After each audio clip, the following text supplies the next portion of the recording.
नमस्कार।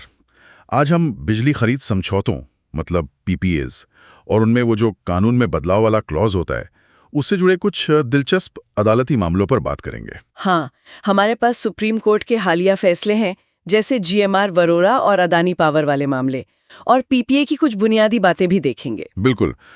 लक्ष्य ये समझना है कि जब सरकार मान लीजिए नीतियां बदलती हैं या कोई नया शुल्क लगाती है तो बिजली बनाने वाली कंपनी और खरीदने वाली कंपनी मतलब डिस्कॉम, इनके बीच वो बढ़ी हुई लागत का बोझ वो कैसे तय होता है। और इसका असर आखिर में हम सब पर कैसे पड़ सकता है, ये भी। हाँ, और एक दिलचस्प बात यह भी है कि आपको पता है कि रेलवे जो कोयला ढुलाई पर बिजी सीजन सरचार्ज लगाता है वो भी एक कानूनी विवाद का कारण बन सकता है। चलिए इसी पर थोड़ी गहराई से बात करते। जरूर। तो पहले पीपीए को समझ लेते हैं। देखिए, पीपीए एक लंबा कॉन्ट्रैक्ट होता है, अक्सर 10 साल, 15 साल, कभी-कभी 25 साल के लिए।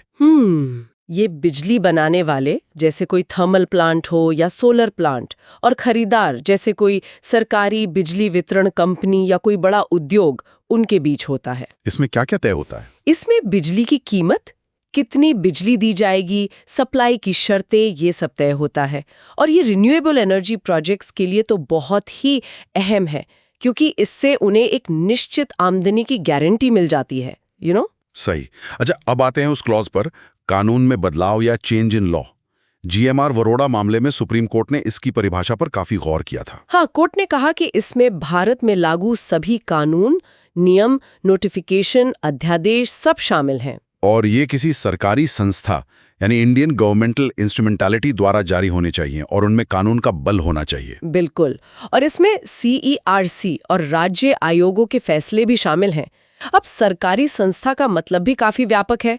कोयला मंत्रालय, रेलवे बोर्ड, पर्यावरण मंत्रालय, कोल इंडिया लिमिटेड, राज्य सरकारें, ये सब। तो विवाद कब खड़ा होता है? विवाद तब होता है जब पीपीए साइन हो गया, एक कट ऑफ तारीख तय हो गई, और उसके बाद इनमें से कोई संस्था कोई नया टैक्स लगा दे या कोई नियम बदल दे जिससे बिजली बनाने का खर्चा बढ़ जाए। हाँ, एग्जैक्टली। तब बिजली बनाने वाली कंपनी मतलब जनरेटर कहता है कि भाई ये कानून में बदलाव हुआ है और मेरी जो लागत बढ़ी है उसकी भरपाई मुझे मिलनी चाहिए। जीएमआर वरोरा मामले में तो कई ऐसे मुद्दे थे ना, जैसे वो कोयला सप्लाई नीति यानी एनसीडीपी में बदलाव। हाँ, फिर कोयले की क्वालिटी पर पर्यावरण मंत्रालय की अधिसूचना, रेलवे का वो busy season surcharge, development surcharge. अच्छा, रॉयल्टी बढ़ना, क्लीन एनर्जी सेस, स्वच्छ भारत सेस, ये सब भी? जी हाँ, ये सब मुद्दे थे और कोर्ट का रुख इन सब पर काफी साफ था। कोर्ट ने माना कि सारे बदलाव जो कट ऑफ तारीख के बाद सरकारी संस्थाओं जैसे सीआईएल, रेलवे बोर्ड, मोईएफ, राज्य सरकार, इनके नोटिफिकेशंस या आदेशों से हुए, वो कानून में बदलाव ही माने जाएंगे। कोर्ट ने किसी पुराने केस का हवाला भी दिया था शायद। हाँ, उन्होंने एनर्जी वॉचडॉग केस का हवाला दिया और कहा कि सीआईएल या रेलवे बोर्ड जैसी संस्थाओं के आदेशों में भी कानून का बल होता है। और यही बात अडानी पावर वाले मामले में भी हुई, जहां कोल इंडिया ने वो इवैक्यूएशन फैसिलिटी चार्जेस लगाए थे। बिल्कुल, कोर्ट ने उसे भी कानून में बदलाव माना। इन सभी मामलों में कोर्ट ने एक सिद्धांत पर बहुत जोर दिया है, पुनर्स्थापन यानी रेस्टिट्यूशन। रेस्टिट्यूशन, इसका मतलब क्या हुआ आसान भाषा में? इसका मतलब है कि जो प्रभावित पक्ष है यानी आमतौर पर जनरेटर, उसे उसी आर्थिक स्थिति में वापस लाया जाए जिसमें वो होता अगर ये कानून में बदलाव न हुआ होता। अच्छा, मतलब जो भी अतिरिक्त लागत आई वो उसे वापस मिल जाए। हाँ, एक तरह से उस आर्थिक संतुलन को फिर से बनाना जो पीपीए के वक्त था। ठीक है, ये लागत की भरपाई तो समझ आ गई, लेकिन इसमें तो अक्सर बहुत टाइम लग जाता है, मुकदमे चलते रहते हैं, तो उस देरी के दौरान जनरेटर का पैसा फंसा रहता है, उसका क्या? ये भी एक बड़ा मुद्दा रहा है, वहन लागत या कैरिंग कॉस्ट का। Carrying cost? हाँ, मतलब जब डिस्कॉम्स भरपाई देने में देर करती हैं तो जनरेटर को उस रुके हुए पैसे की लागत का भुगतान मिलना चाहिए। और ये कैसे था होता है? देखिए, पीपीएस में अक्सर देर से भुगतान अधिभार यानी लेट पेमेंट सरचार्ज, एलपीएस की एक दर तय होती है। जैसे मान लीजिए स्टेट बैंक की बेस रेट से 2% ज्यादा, और वो भी महीने दर महीने जुड़ता जाता है, मतलब मासिक चक्रवृद्धि। ओके। तो सुप्रीम कोर्ट ने साफ कहा है कि कानून में बदलाव के कारण जो पैसा मिलना चाहिए, अगर उसमें देरी होती है तो उस पर भी अनुबंध में लिखी एलपीएस दर के हिसाब से ही वहन लागत मिलेगी। और ये कब से मिलेगी? जिस दिन फैसला आया तब से? नहीं, उस तारीख से जब कानून में बदलाव असल में हुआ था। कोर्ट का कहना है कि ये भी पुनर्स्थापन सिद्धांत का ही हिस्सा है। मतलब पूरी तरह से आर्थिक स्थिति को बहाल करना है, अनुबंध की शर्तों का पालन होना चाहिए। ये तो काफी स्पष्ट है।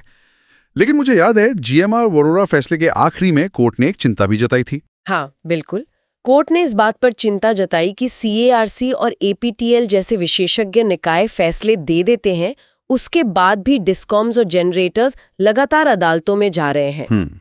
और इस लंबी मुकदमेबाजी से होता क्या है, वहन लागत बढ़ती जाती है और वो बोझ आखिर में हम पर, बिजली उपभोक्ताओं पर आता है। सही कहा।